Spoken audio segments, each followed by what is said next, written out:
permitirme saludar al maestro Paco Cruz, más de 47 años en el periodismo, autor de una larga lista de libros. Le recomiendo algunos de sus más recientes libros, sobre todo ahora que se podría dar a conocer hoy el audio en el que se escuche a la esposa de Ernesto Zedillo, la ex primera dama de México, pues busque el apartado en Las Damas del Poder, cada vez más actual el trabajo de investigación del maestro Paco Cruz y García Luna, el Señor de la Muerte, por mencionar los más recientes, pero también aproveche para buscar Tierra Narca de los libros del maestro Paco Cruz, orgullosamente miembro de esta familia sin censura. Querido Paco, pues desde Teuchitlán hasta Cedillo, desde los desvergonzados que quieren tirar todavía a la vuelta de la esquina ya la elección del nuevo Poder Judicial y quieren tirar este proceso de reforma al Poder Judicial, hasta los que desde su trinchera política dicen cualquier barbaridad.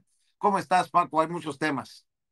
Vicente, ¿cómo estás? Buenos días. No, te estaba, bueno, tú sabes que, independientemente de mí, mi familia lo primero que hace al despertar, a las 5:45 de la mañana, buscar sin censura y a las 6 en punto, ya antes que yo ya está buscándote, pero déjame decirte, sí tienes muchas, pero mira, lo que estabas primero, lo de el arzobispo Norberto Rivera Carrera de veras es gravísimo. ¿De dónde sacó 20 millones? Eso para 2 departamentos en la Torre Mítica. Los impuestos, ya sabemos que eso es un favor seguramente de Norma Lucía Piña Hernández. Ese es un favor que además sienta graves precedentes. Pero mira, ¿cómo hacen dinero aparte de lo que reciben de políticos? No, bueno, es un cura sinvergüenza. ¿Por qué? Porque es el mayor protector de pederastas en la Iglesia Católica de este país. Protegió también al mayor cura pederasta que ha tenido este país en la historia, Marcial Maciel. Eso ya le hace un sinvergüenza doble o triple. Se amafió con otros curas poderosos, con el nuncio papal Girolamo Prigione en su momento, para aplastar a la teología de la liberación, amafiado con Carlos Salinas de Gortari y luego con Ernesto Zedillo Ponce de León. Se amafió con Angélica Rivera Hurtado, la gaviota, para anular su primer matrimonio con el Güero Castro. Se amafió con Enrique Peña Nieto para después contraer matrimonio. Entonces, es un tipo de negros antecedentes, pero mira cómo hacen su ¿No es dinero. el mismo que ayudó a Fox y a Martita para que se casaran? Pero es el mismo, Vicente, así hacen su dinero. Así hacen su dinero, pero bueno, esa es una parte por favores políticos, ¿verdad? Por favores a la clase poderosa de este país. Entonces, pero bueno, ¿cómo hacen su dinero aparte de los regalos que reciben de políticos? Por ejemplo, este hombre negoció con la imagen de la Virgen de Guadalupe. Vendió los derechos, el copyright de la imagen de la Virgen de Guadalupe. Ese es un negocio muy oscuro. Otro negocio muy oscuro que tenía era el de las limosnas. Yo me acuerdo que hace muchos años hice un reportaje y las limosnas por ejemplo, de la Basílica de Guadalupe. Nadie sabe cuánto es, pero es cualquier cantidad de dinero que nunca aparece, Vicente. Pero bueno, ya tienes 2 negocios. Las limonas sí son negocio en este país, un buen negocio. Negociar con las imágenes de la Virgen de Guadalupe. Después, yo recuerdo, después de destituir al entonces abad de la Basílica, Guillermo Schulenburg, porque supuestamente, bueno, sí negó la exigencia de Juan Diego y cuestionó la veracidad histórica de la Virgen de Guadalupe, pero vendió la imagen de la Virgen de Guadalupe y los derechos, y vendió la gestión de la Plaza Mariana. Ya tienes ahí 2 partes, más los políticos 3, pero ¿qué hacen este tipo de curas y por qué era famoso o notorio Norberto Rivera Carrera? Pues porque mira, ellos tienen mucho contacto a gente de edad que tiene mucho dinero, a mucho dinero. Y cuando están prácticamente a punto de morir, las convencen de que cedan, de que hereden sus riquezas a la iglesia. Pueden ser poquitas, muchas. Y así fue haciendo dinero también. O sea, sus alianzas con los poderosos Slim, Amancio Ortega en España, los Vázquez Raña, Era un tipo derrochador. ¿De dónde sacaba tanto dinero? Pues eso, porque engañan a la gente, entre otras, y las hacen cederle las herencias de sus propiedades o de sus dineros bancarios. O sea, es un tipo listo, es un tipo vivo y es un tipo tremendamente ambicioso. Es ambicioso como cualquier político del PRI, como cualquier político del PAN. Seguro habrá alguno de Morena por ahí. Pero eso hacía Norberto Rivera Carrera, eso hace. Bueno, mira, tú recuerdas, hace un poco tiempo, prácticamente ya dieron a conocer que ya se estaba muriendo, que había recibido la extrema unción. Entonces, ¿cuál? Nos hizo lo mismo que la maestra Elbester Gordillo Morales, lo mismo que Jesús Murillo Caram, son los mismos sinvergüenzas, que Rosario Robles Berlanga. Estaban casi a punto de morir, muy enfermos, graves. No, son ambiciosos que tienen negocios o acuerdos oscuros con el Poder Judicial Federal. Entonces, este caso es gravísimo. Porque pues acaba, esa foto que veíamos era en las exequias del Papa Francisco, un hombre que comulgaba y profesaba la pobreza como religión. Y tienes a un tipo ambicioso, oscuro, protector de pederastas, todo lo que repudiaba el Papa Francisco. No solo lo repudiaba, lo hablaba abiertamente. Así que tienes a este hombre que verdaderamente es un sinvergüenza, un tipo demasiado corrupto, y lo tienes ahí en las exequias de un papa que intentaba cambiar a la Iglesia Católica. Y mira, pero no solo protegió a Marcial Maciel. Yo me acuerdo mucho de, por ejemplo, alguna vez Joaquín Aguilar Méndez, que era presidente de la red de sobrevivientes de abuso sexual, acusó acusó a Norberto Rivera de proteger al sacerdote Nicolás Aguilar, a quien señalaban como responsable del abuso sexual a por lo menos una treintena de niños, Vicente. Ese es Norberto Rivera. Ese es Norberto Rivera. ¿Sí? Y ahora lo tienes ahí. Digo, qué sinvergüenza, qué oscuro y qué terror para nosotros, ¿no?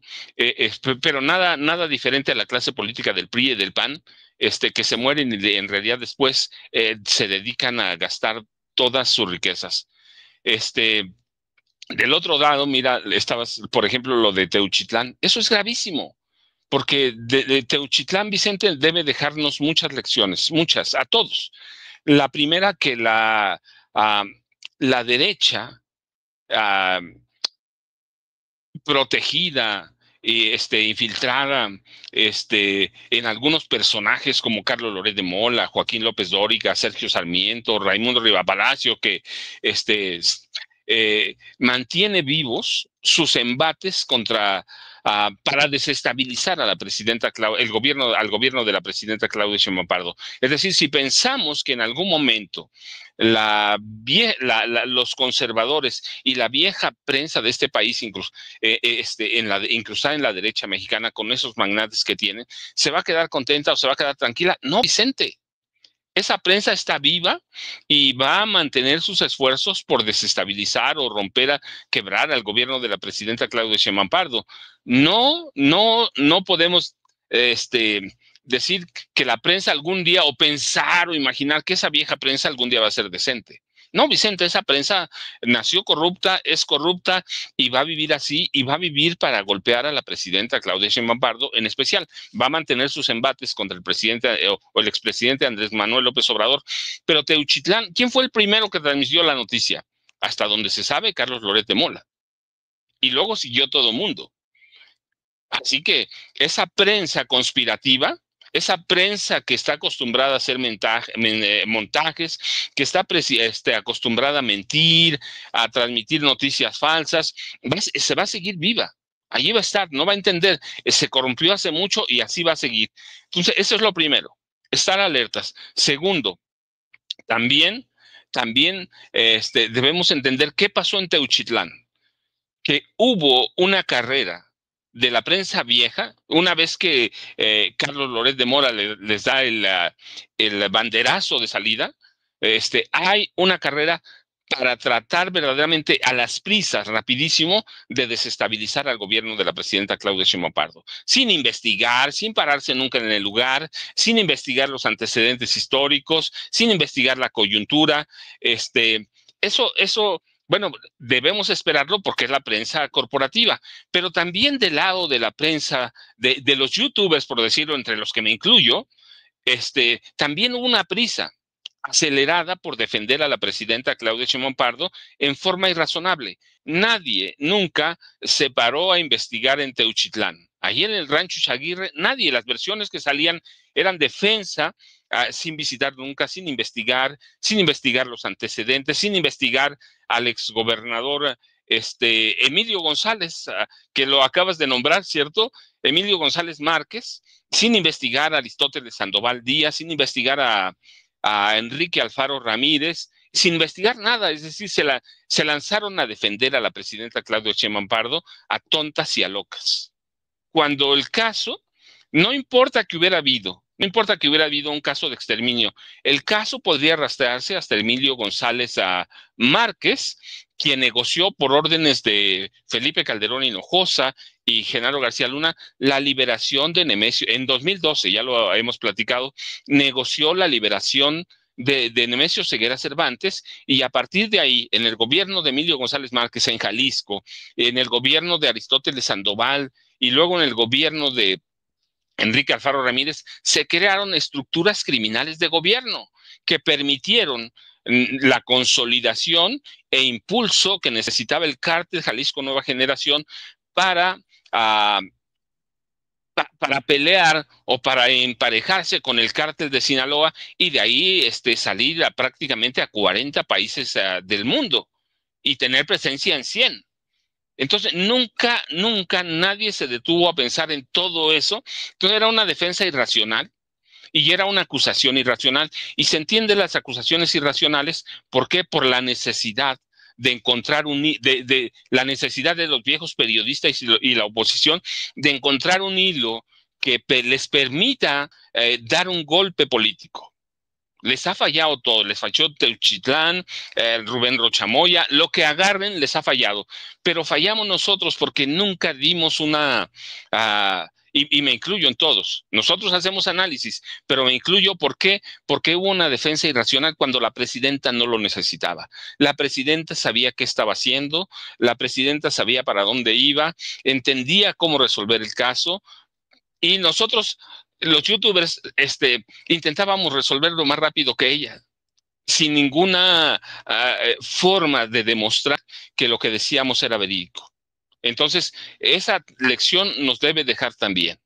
Y la otra, mira, nosotros estamos haciendo noticias entre los dos lados, entre la vieja prensa corporativa y nosotros. Y Enrique Alfaro Ramírez está intocado. Este hombre que creó estructuras criminales en su gobierno está intocado, está en Europa tomando sus cursos para entrenador. Este hombre que permitió la operación abierta del cártel Jalisco Nueva Generación, que se demostró que tenía vínculos con el cártel Jalisco Nueva Generación, está intocado. Está intocado. Entonces, la prensa vieja, claro que lo va a proteger, les daba publicidad. Tú recuerdas, por ejemplo, a Krause le daba publicidad y bastante bien que le iba. Entonces, esa vieja prensa lo va a proteger, pero sigue intocado. Nosotros raramente lo tocamos cuando él, con Aristóteles Sandoval, asesinado apenas Enrique Alfaro tomó posesión, y cuyas huellas llevaban a Enrique Alfaro y Emilio González Márquez, permitieron la operación, asentamiento, y creación de centros de reclutamiento del cártel Jalisco Nueva Generación. Es decir, se quedó en el aire todo, y Enrique Alfaro Ramírez está gozando de todo en Europa, intocado, intocable. Y a nosotros ya se nos olvidó con esto que dijo ayer el fiscal Vicente. Y fíjate que hay periodistas que quieren que continúe la impunidad. Conste que es un término que utilizó la presidenta ayer en la mañanera del pueblo. Quiere seguir opinando impunemente, dijo sobre Zedillo. Bueno, algunos periodistas están dispuestos a pisotear lo que les quedaba de dignidad, como Carlos Loret de Mola. Fíjense lo que publica hoy. Va llegando Jaime Hernández, ya lo voy a saludar también. Clases de Fobaproa, dice. En el Universal publica. Entre 2024 y 2025, la dupla AMLO-Sheinbaum le recetaron al país una deuda equivalente a la del Fobaproa. El grueso de ese dinero se utilizó en los programas sociales. Si Loret, suponiendo sin conceder, no ve la diferencia entre usar el dinero para rescatar a unos cuantos deudas privadas que se convierten en públicas, seguimos pagando lo del FOBAPROA, y no ve la diferencia entre repartir ese dinero en efecto, programas sociales, ¿para quién? Para el pueblo, para los más vulnerables, pues no sé cómo ayudarle a este pendejete. Pero bueno, déjenme saludar